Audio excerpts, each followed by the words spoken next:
commission came in 1928. A Chicago doctor was looking to build a home and an office at the edge of the California desert. Dotted with almond, peach, and apricot orchards, it was unlike any place designer Kem Weber had worked before. It was remote, windswept, and rugged. But Kem Weber was out to prove a point, and besides, he needed the work. Eager to branch out on his own, Weber designed a simple home for the Chicago doctor, but one that would help set the architectural tone for the decade to come. The Friedman House and the birth of the modern, here on Hacienda.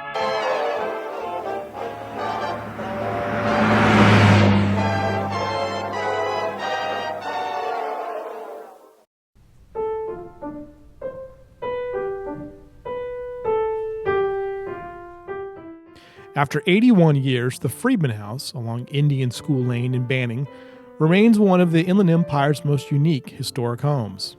It holds true to its style even today. It is distinctively modern. That is exactly how architect and designer Kem Weber would have liked it. Built in 1929, the home was one of Weber's few residential projects. In the 1920s, the German-born designer had specialized in furniture for Spanish and Mission Revival homes, the dominant architectural movement of the period across Southern California. But he wanted something more. As chief designer for the Barker Brothers furniture chain, Weber convinced the Barkers to send him to Spain to research Spanish architecture and design. But a side trip to Paris would change his outlook forever. In 1925, the Exposition of Decorative Arts was being held in Paris. Later, it would be referred to as Art Deco. Inspired, Weber returned to the U.S. with new ideas, a new vision for American design, one that did not rely on the old, but one on the new, one that was distinctively modern. We have electricity, gas, water, technically the latest improvements connected in every one of our homes, and in trying to express my solution to what modern commodities should look like, I find that my designs develop themselves out of simple, plain forms of good proportions, rather than being influenced by the fashionable smartness of our present time. Kem Weber, 1936. He returned to Los Angeles and began designing new furniture.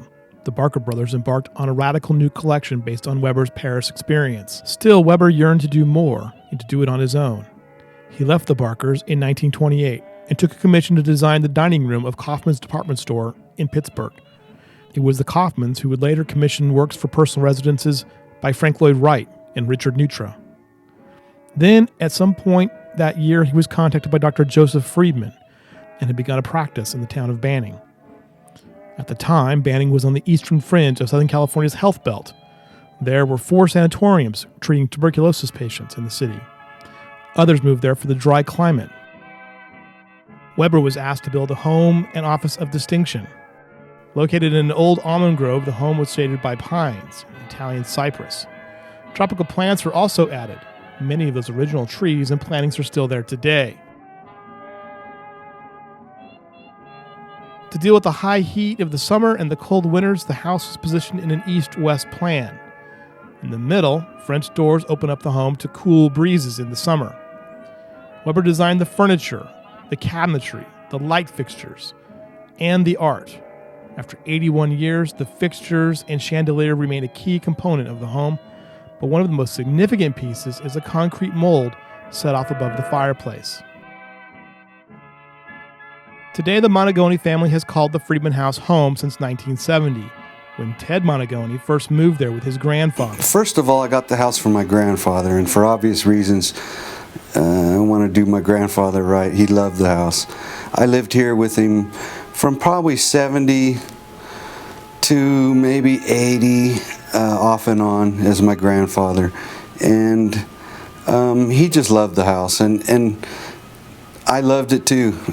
When he offered to sell it to me, I was ecstatic. Then he backed out of the offer, and it broke my heart. And he knew it too, so we went ahead with the deal. I've never regretted it. But this is also a bittersweet tale for the family because they are now looking for a buyer. Situated in more than an acre, the home's extensive grounds have become a full-time job to maintain.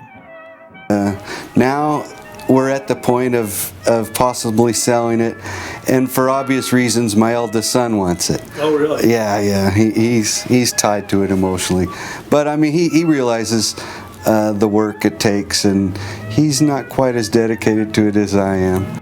Real estate agent Jim Schultz will never forget his first view of the home. In school in Banning, I was absolutely astounded. There's no way that I could believe that this beautiful home sat where it did here in Banning. It's uniquely situated in trees, large trees. It's away from almost everything and yet close enough, 20 miles to Palm Springs. It just looked like it was non-existent. And upon looking at it, my first impression was, I do not have the expertise as a realtor with Century 21 to do justice to this property. So I asked them if it would be all right if I called my broker in, who had much more information about these type of homes than I did. At that point, 2 or 3 days later, John Osborne, who owned Century 21 Osborne Realty, that franchise, joined me. And his opinion was exactly mine. He was astounded. This home was built in 1929 and has such significant historical value. And at the same time, the add-on pool, the grounds and so forth that were so meticulously taken care of, it was just awe-inspiring to come up here and take a look at it. It is believed that Friedman's primary practice centered around treating tuberculosis patients. His office is on the western side of the home, and the home's design and grounds speak to the treatment methods of the time. Sunrooms are key fixtures off the main wing. But Weber's modern touches are particularly felt in the tower. Here are the bedrooms, roomy with easy access to the sunrooms and the outdoors. But the tower itself represents the verticality of the period and the skyscraper, an urban touch in a rural community. Weber would continue to distinguish himself as one of Southern California's leading designers. In the 1930s, he was hired by Walt Disney to design his new Burbank movie studios. It was the largest commercial project of Weber's career.